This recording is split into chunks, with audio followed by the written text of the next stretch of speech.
بسم اللہ الرحمن الرحیم۔ باب فی صلاۃ التراویح و احکامہا، یعنی یہ باب ہے تراویح کی نماز اور اس کے احکام کے بارے میں۔ اللہ کے نبی صلی اللہ علیہ وسلم نے رمضان میں یہ مبارک امت کے یعنی رمضان المبارک میں یہ مبارک عمل امت کے لیے مشروع قرار دیا، اور اس کو تراویح کہتے ہیں، اور یہ سنت مؤکدہ ہے۔ سمیت تراویح، اس کو تراویح اس لیے کہتے ہیں، ترویحہ کا مطلب ہوتا ہے ریسٹ کرنا، آرام کرنا۔ تو جو صحابہ اکرام تھے وہ کانوا یستریحون فیہا بین کل 4 رکعات، وہ ہر 4 رکعت کے بعد آرام کیا کرتے تھے، یعنی 4 رکعت کے بعد کوئی ذکر میں مشغول ہو گیا، دوبارہ پھر سے کوئی تلاوت میں مشغول ہو گیا، تو نماز پڑھتے تھے وہ وقفے سے پڑھا کرتے تھے، اس لیے کہ انہوں نے لمبی نماز پڑھنی ہوتی تھی۔ 4 رکعت میں ان کا کافی ٹائم لگ جاتا تھا، پھر جب اگلی 4 شروع کرتے تھے تھوڑے سے وقفے سے، تو اس لیے اس ایک کو کہتے ہیں ترویحہ، تو اسی وجہ سے تراویح، کیونکہ امت کا جو اکثر عمل ہے وہ اسی پہ رہا ہے۔ امام مالک، امام شافعی، احمد بن حنبل، ابو حنیفہ، یعنی ان سے کم از کم 20 رکعت ہی منقول ہیں، اور جو امام مالک کی روایت ہے وہ 36 رکعت کی بھی ہے۔ تو تراویح اس لیے کہتے ہیں کیونکہ جمع کا صیغہ ہے نا، تو اگر تو ترویح 8 ہوں گی تو اس کو ہم کہیں گے ترویحتان، 4 ہوں گی تو ترویحتن۔ تو تراویح اس لیے ہی کہ 12 کو ہم تراویح کہہ سکیں گے، 16 کو تراویح کہہ سکیں گے، اسی طرح 20 کو، 24 کو، 28 کو، کیونکہ جمع کا صیغہ ہے، اور آپ جانتے ہیں کہ جمع کا اطلاق عربی میں کم از کم 3 پہ ہوتا ہے، تو 3 ترویح جب ہوں گے تو وہ 12 ہوں گے۔ تو امت کا عمل اسی پہ تھا،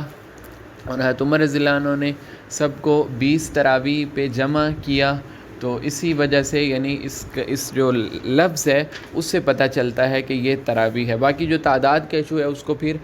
دوبارہ سے فقہ المقارن، یا ہم جو پڑھیں ہیں یہ کتاب، اس کو سمجھنا چاہیے کہ یہ فقہ المقارن کی کیٹیگری سے ہے، مطلب یہ کہ اس کی جو کتاب کے لکھنے والے ہیں وہ تو حنبلی ہیں، اس لیے ان کی جو ترجیح ہوگی وہ تو جو حنابلہ کی رائے ہے اس کو وہ دیں گے۔ جیسے کسی بھی انسان کا کوئی بھی مکتب فکر ہو، کوئی سوچنے کا انداز ہو، تو وہ نہ چاہتے ہوئے بھی اس کا نظر آتا ہے، تو یعنی ترجیح تو اس میں وہ عام طور سے حنبلی قول کو ہی دیتے ہیں، یا پھر ایسی کوئی صورت جس میں انسان اختلاف سے نکل کے اتفاق پہ آ جائے۔ اور لیکن ذکر جو ہیں وہ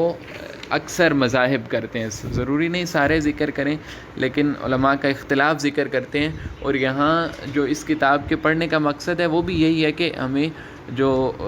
فقہی اختلافات ہیں ان کا پتہ چلے، اور ایک وسعت انسان کے ذہن میں پیدا ہو سکے کہ صرف یہی نہیں ہے بلکہ اس مسئلہ میں دیگر ائمہ کی اور بھی آراء ہیں۔ اور پھر اس کے بعد ہے کہ جو تراویح کا پڑھنا جماعت کے ساتھ مسجد میں یہ افضل ہے، اس لیے کہ سنت ہے، اللہ کے نبی نے اپنے اصحاب کے ساتھ مسجد میں چند راتیں نماز پڑھی، پھر خود نہیں تشریف لائے، اس لیے کہ ان کو ڈر تھا کہ امت پہ فرض نہ ہو جائے، جیسا کہ ام عائشہ رضی اللہ عنہا سے روایت ہے کہ اللہ کے نبی نے مسجد میں کئی دن تک نماز پڑھی، اور ایک دن نماز پڑھی، لوگوں نے بھی آپ کے ساتھ نماز پڑھی، ثم صلی من المقابلہ، پھر نماز پڑھی، وکثر الناس، لوگ بہت زیادہ ہو گئے، ثم اجتمعوا فی من اللیلۃ الثالثہ، پھر تیسری یا چوتھی رات میں لوگ جمع ہوئے، فلم یخرج الیہم، لیکن آپ صلی اللہ علیہ وسلم مسجد میں نماز کے لیے تشریف ہی نہیں لے گئے۔ فلما اصبح، جب صبح ہوئی، قال، فرمایا، رأیتم الذین صنعتم، میں نے دیکھا ہے جو تم نے کیا، فلم یمنعنی من الخروج الیکم، میں اس لیے آپ کے پاس نہ آیا نماز پڑھانے کے لیے، الا انی خشیت ان تفرض علیکم، لیکن مجھے یہ خوف تھا کہ یہ نماز تم پہ فرض نہ کر دی جائے۔ اور بعد میں صحابہ اکرام نے اس کو، چونکہ وہ جو خوف تھا وہ ختم ہو گیا، اور صحابہ اکرام نے اس کو پڑھا، وَتَلَقَّتْهَا أُمَّتُهُ بِالْقُبُولِ، اور امت نے اس عمل کو قبول کر لیا، یعنی تلقی بالقبول کا مطلب ہوتا ہے کہ سب نے بلا قیل و قال اس عمل کو لے لیا۔ اور اس سے یہ بھی پتہ چلتا ہے کہ جو اہل سنت والجماعہ ہیں ان کے عقائد میں یہ بھی ہوتا ہے کہ کوئی عمل صحابہ سے ثابت ہو، ٹھیک، جیسے اب کئی ساری اس کی مثالیں ہیں، اللہ کے نبی نے، کیونکہ اللہ کے نبی کا خود ارشاد ہے کہ جو میرے صحابہ ہیں ان کے عمل، علیکم بسنتی و سنت الخلفاء الراشدین المہدیین، کہ میری باتیں لو اور جو میرے خلفاء ہیں ان کی باتیں لو۔ اسی طرح یہ جو تراویح کو اللہ کے نبی نے پڑھا، پھر تشریف لے گئے، گھر میں نہیں نکلے۔ تراویح کو جماعت سے پڑھنا، اسی طرح تراویح کو مسجد میں پڑھنا، پھر اس کی تعداد ایک متعین ہو جانا، یہ سارا صحابہ کے عمل سے ثابت ہوا ہے۔ جمعے کے لیے 2 اذان حضرت عثمان رضی اللہ عنہ کے زمانے سے شروع ہوئی، اور اسی طرح جو کافی ساری چیزیں ہیں ہمیں دین میں مل جائیں گی جو اللہ کے نبی کے بعد صحابہ کرام نے اس کو مشروع قرار دیا تو امت نے اس کو قبول کیا۔ تو اس لیے کہ ہمارے جو عقائد ہیں ان میں یہ بنیادی چیز ہوتی ہے کہ جو چیز صحابہ کرام سے ثابت ہوگی اس کو ہم بطور دین لے لیں گے۔ اور اس کے بعد ہے کہ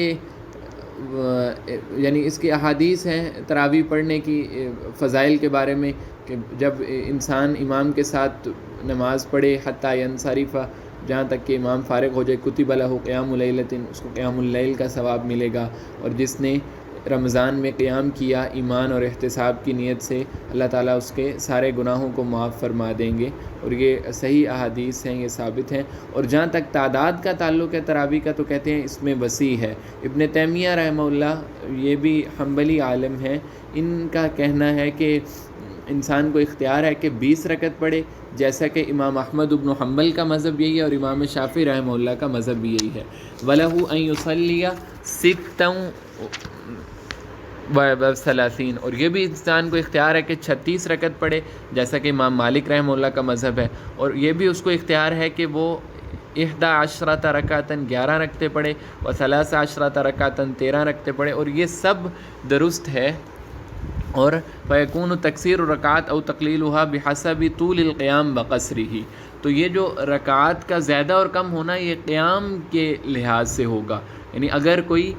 11 رکعت پڑھ رہا ہے تو اس کے لیے پھر یہ ہے کہ وہ زیادہ قیام کرے، اگر کوئی 20 رکعت پڑھ رہا ہے تو وہ اس کی نسبت تھوڑا کم قیام کر لے، اگر کوئی 36 پڑھ رہا ہے تو وہ یعنی اس لحاظ سے ہوگا۔ اور عمر رضی اللہ عنہ نے جب ابی بن کعب رضی اللہ عنہ کی امامت میں لوگوں کو جمع کیا تو 20 رکعت پڑھائی تھی، اسی لیے صحابہ کا عمل 20 تھا، تو امت نے جو اجماعی طور پہ اس کو قبول کیا ہے، احمد، شافعی اور ابو حنیفہ رحمہ اللہ، ان کے ہاں تو 20 ہیں، اور باقی امام مالک سے روایت 36 کی بھی ہے۔ اور بعض صحابہ پھر کہتے ہیں کہ کم پڑھتے تھے، بعض زیادہ پڑھتے تھے، اور اسی لیے امت میں یہ چیز رہی کہ جتنے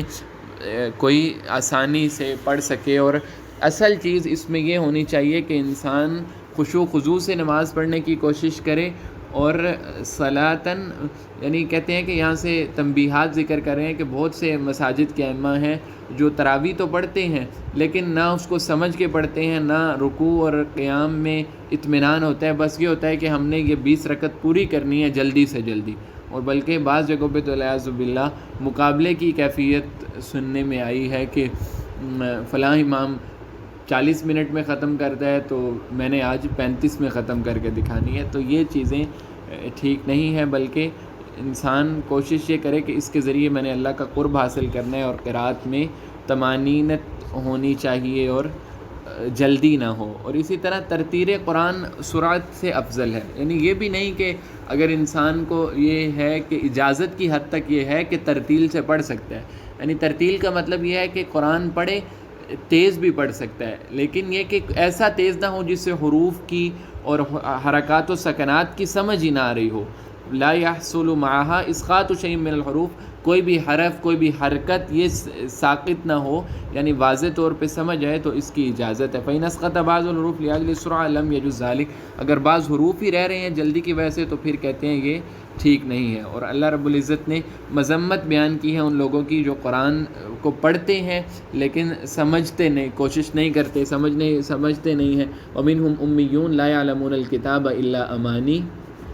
اور اس سے مراد یہ ہے کہ قرآن کو پڑھ، اور قرآن کا جو نازل کرنے کا مقصد ہے وہ بھی یہی ہے کہ لوگ اس کو سمجھ کے اپنی زندگیوں میں نافذ کرنے کی کوشش کریں۔ تلاوت کا الگ سے ثواب ہے، جو قرآن مجید میں اللہ تعالیٰ نے ومنہم جو نبی علیہ السلام کی جو